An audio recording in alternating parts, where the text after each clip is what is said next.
Bamemba 8 ab'ekisinde ky'ebyobufuzi kya People's Front for Freedom basimbiddwa mu kooti ya Buganda Road mu Kampala ne basomerwa emisango egyekuusa ku kwefuula ekitajjansa. Bano kwe kuli omubaka wa munisipaali y'Ekira Ibrahim Ssemujjunganda, Ingrid Kamatenet Tulinawe, Nasuludini Basalirwa, Abdul Sebyala Bukenya, Nobert Chaku, Farida Nangonzi ne Hirala Atonjirwe. Bano bakwatiddwa olwaleero ku luguudo Sezibwa mu kibuga Kampala nga bateekateeka okutambula okwolekera Kololo ku kitebe kya Kenya mu Uganda okutuusayo kwemulugunya kwabwe era nga baagala okubanja okunnyonnyolwa okuva mu bakulira ekitebe kino ku nsonga ya munnabyabufuzi retired Colonel Dr. Kizza Besigye Kifeefe ne Haji Obedi Lutale Kamulegeya abaakwatibwa okuva ku muliraano e Kenya.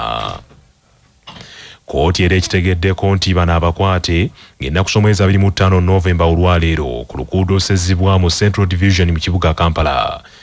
Babadde bambadde t-shirt eziriko ebifaananyi bya Dr. Kizza Besigye ne Haji Lutale nga kuwandiikiddwako ebigambo nti baawambirwa Kenya nga bateekateeka kwessa mu ddene boolekere ekitebe kya Kenya mu Uganda mu ngeri etaataganya ebyokwerinda n'ebyentambula mu kitundu ekyo. Bonna 8 bwe basimbiddwa mu kooti mu maaso g'omulamuzi Mwesiga Ddaani emisango bagyegaanidde ddala era bw'atyo n'abayimbula kakalu ka nsimbi obukadde 20 nga se zaabuliwo. Poliisi ekowodde bannayuganda okugyegattako mu lutalo olw'okulwanyisa enjaga ng'egamba nti abavubuka basusse okugifuuweeta mu bitundu by'eggwanga eby'enjawulo ate oluvaawo ne batuusa obulabe ku bantu ba bulijjo. Poliisi egambye nti mu bikwekweto bye yakoze mu bitundu bya Kampala n'emiriraano yayodde abavubuka basukka 30 be yakutte nga bakomonta enjaaye nga n'abandi bagitunda. Ebikwekweto bino byayindidde mu bitundu by'e Nabbingo ng'eno poliisi yakutte ekyalimpa Evelyn gwegamba nti yasangiddwa n'emisokoto gy'enjaga gyaguza abavubuka ate nti nda poliisi yakutteyo abavubuka 18 abasangiddwa n'enjaga n'ebitundu ebirala. Ebikwekweto bya poliisi byatuuse ne ku kyalo Kokonya mu bitundu by'e Bulenga mu disitulikiti ya Wakiso ng'era eno nayo poliisi yakutte n'Akawunde Lydia n'omulala ategerekeseko erya Kawooya nga batundira enjaga mu bbaala. Omwogezi wa poliisi ya Uganda Lusoke Kituuma ategeeza bannamawulire ku kitebe kya poliisi ekikulu e Naggulu nti nga twolekera ebikujjuko eby'ennaku enkulu poliisi eyongedde okuyungula basajja baayo bayambeko mu kulawuna ebitundu by'eggwanga eby'enjawulo okulwanyisa obumenyi bw'amateeka. Intelligence yaffe eraga nti bagikozesanga ebbaala naye bw'ogenda bw'otuukamu essentially batunda enjaga nga yeesinga okutunda enjaga ku kyalo ekyo. Ntinda Stretcher Road eyo nayo twakolawo operation ekiro ssaawa 6 ne tukwatayo 18 then ne tukwatayo ne piki 8. Abavubuka bano enjaga nyingi. Poliisi egezaako okukola ogwayo nga amateeka bwe galagira naye bano abanywi b'enjaga basula nammwe abamu batabani bammwe abalala babbamwe. Manya obubona obuddo obw'eddembe lyo tonyigirizibwa ddembe lyo ery'obwebange. Ddembe lyo akutusibako nana Herbal Mouthwash ly'eddagala ettuufu yennakakasa mu kujjanjaba endwadde z'amannyo. Amannyo gakuluma bw'ossaayo ekyokya oba ekinnyogo gagasanyalala bw'osenya ovaamu olusaayisaayi oba ogayiza ludda lumu. Senyesa nana naye weegendereza abafere tebakuguza kappa mu kutiya musange mu famasi zonna. Yakakasibwa National Drug Authority nga bali wamu ne langi wa Global aleetawo enjawulo ku bisenge. Weefunire langi ya Global ku hardware yonna ekuli okumpi. Global Paint, a reliable product. Nga bali wamu ne Baluswata Property Consultants batunda ettaka ku nguudo zonna eziyingira n'okufuluma ekibuga. Va mu by'ettaka lyakulukuta ennyumba ya kyama basange ku ofiisi yaabwe ekyengera opposite Orange City essimu 0704 80 1905. Ddembe ly'okuvunaana omusirikale akuliddemu ekikwekweto eky'okutulugunya abantu nga munnamateeka Elias Luyimba Zinalukoola bw'annyonnyola. Singa ofiisa yenna gamba owa poliisi oba ow'amagye oba ow'ekitongole kyonna abeera nga yakulidde egamba ekikwekweto naye n'abeera nga abantu bakulembera batulugunya abalala, omuntu oyo n'atayambako okulaba nga banoonyereza ku kutulugunya okwo okwakoleddwa, oyo ofiisa akulidde naye asobola okutwalibwa n'avunaanwa mu ngeri y'emu era n'aweebwa ebibonerezo byebimu ng'abo abaakoze okutulugunya omulala. Ekitongole ky'eggwanga ekirikuuma obutonde bw'ensi ekya NEMA kiwadde munisipaali y'Entebbe ensaleesale wa myezi 3 okutereeza ekifo ky'enkumba ekiyiibwamu kasasiro bwe kigaana ekifo ekyo kyakuggalwa singa nsaleesale abaweereddwa ggwako. Enjega bwe yagwa mu bitundu by'ekiteezi kasasiro n'atta abantu, ekitongole ekivunaanyizibwa ku kibuga Kampala KCCA kyakwatagana ne munisipaali y'Entebbe ne bakaanya nti KCCA egireyiwa kasasiro mu bitundu by'enkumba. Wabula ekitongole kya NEMA mu alipoota ekikoze olwaleero oluvannyuma lw'okulambula ekifo ekyo kigambye nti amateeka mangi agakwata ku kukuuma obutonde tegaagobererwa ekivuddeko ekifo ekyo okubeera eky'obulabe ennyo eri abantu abakiriraanye n'obutonde bw'ensi okwonooneka. NEMA ewadde munisipaali y'Entebbe obukwakulizo 8 bw'erina okutuukiriza mu bbanga lya myezi 3 bwe bulema ekifo kino kigenda kuggalwa. Obukwakulizo obwo kuliko okuyimiriza mbagirawo okuyiwa kasasiro mu lutobazi era abakulu mu munisipaali balagiddwa okuddaabiriza ebitundu by'olutobazi olwo ebibadde byonooneddwa. NEMA eragidde munisipaali y'Entebbe egoberere obukwakulizo bwonna n'amateeka galina okugobererwa okusinziira ku tteeka lya NEMA obulambika okutandikawo ekifo ekiyiibwamu kasasiro wamu n'okuzimba bbugwe ku kifo kino ewayiibwa kasasiro okwewala abantu okusaalimbirayo. Obukwakulizo obulala obuteekeddwawo kuliko okutangira n'okuziyiza amazzi agava mu kasasiro oba kazambi n'empitambi era ne mukoka akulukuta okuva mu kasasiro okukulukutira mu nnyanja Victoria era abakulu balagiddwa okuzimba ekifo amazzi ago we gakuŋŋaanira era galongoosebwe. Obukwakulizo obulala obuteekeddwawo kwe kutereeza enguudo zonna ezituuka ku kifo ekyo awayiibwa kasasiro ebimotoka byonna ebituuka mu kifo ekyo bisobole okutambulanga obulungi nga tibyonoonye enguudo n'ebintu ebirala. NEMA ekomekereza ng'ewa munisipaali n'amagezi nti enoonyeeyo ekifo ekirala kubanga ekifo ky'enkumba kinaatera okujjula. Poliisi ya Uganda enokoddeyo ebyobuwangwa ebimu omuli empisa obulombolombo n'ennono ezimu nti bye bimu ku kanaaluzaala avuddeko ebikolwa eby'obutabanguko mu maka ebyeyongedde ensangi zino.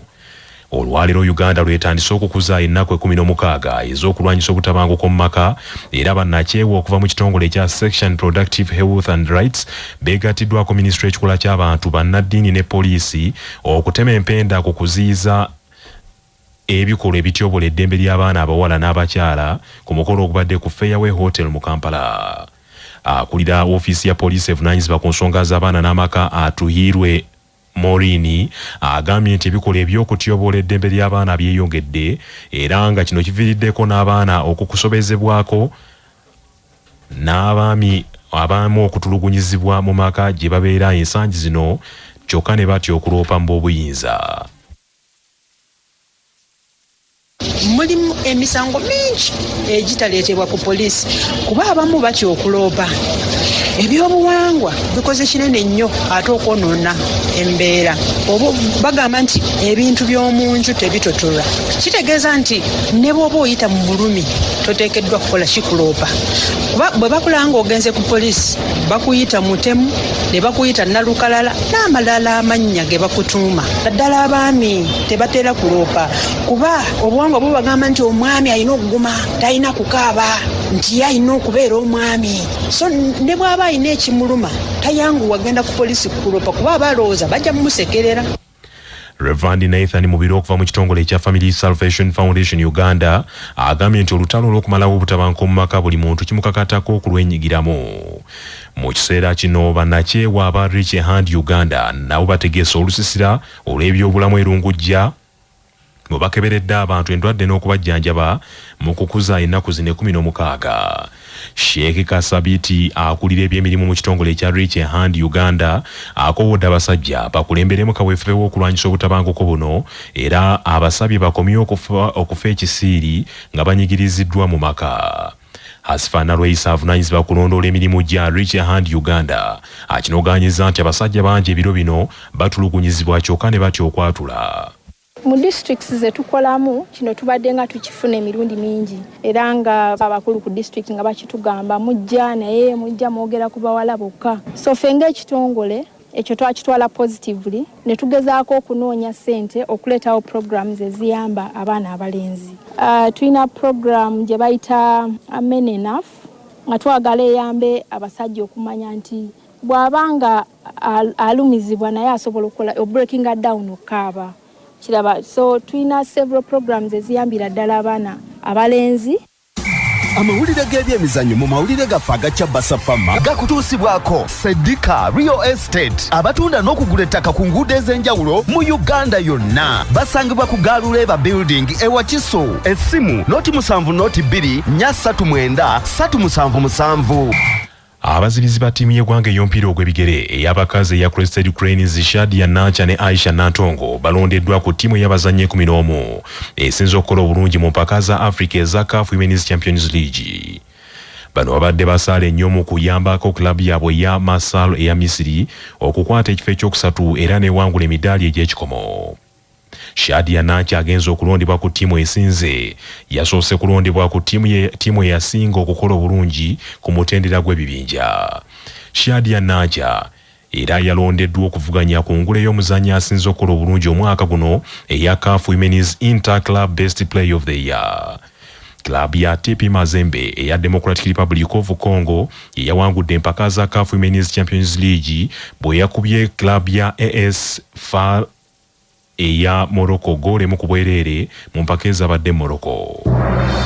Amawulire okuva ebweru w'eggwanga gakutuusibwako Kajansi Progressive Secondary School eweeza Kajansi mailo 7 ku Lwentebe. Essimu noti 7 noti 6 emu 6 emu emu 6 nga bali wamu ne M-Chad Industries abakukolera M-Chad Black Tea amajani kawoomera ne M-Chad Muchuzi Mix akanzaali akazito yenva. Bisange mu maduuka gonna. Essimu noti 75 noti 668 4 emu.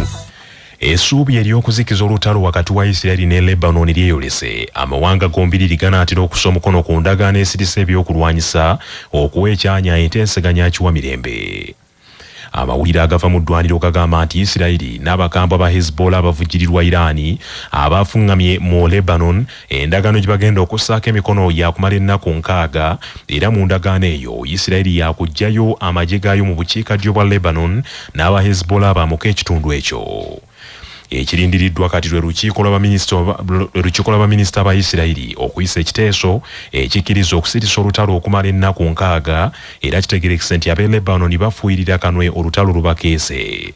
Bannaffe amawulire ag'essaawa eno kangamalirize mbufunze. Kamalabyonna wa Buganda Charles Peter Mayiga akoowodde abazzukulu bonna mu Buganda badde mu bika byabwe beetika obuvunaanyizibwa obubiddukanya n'okubikulaakulanya.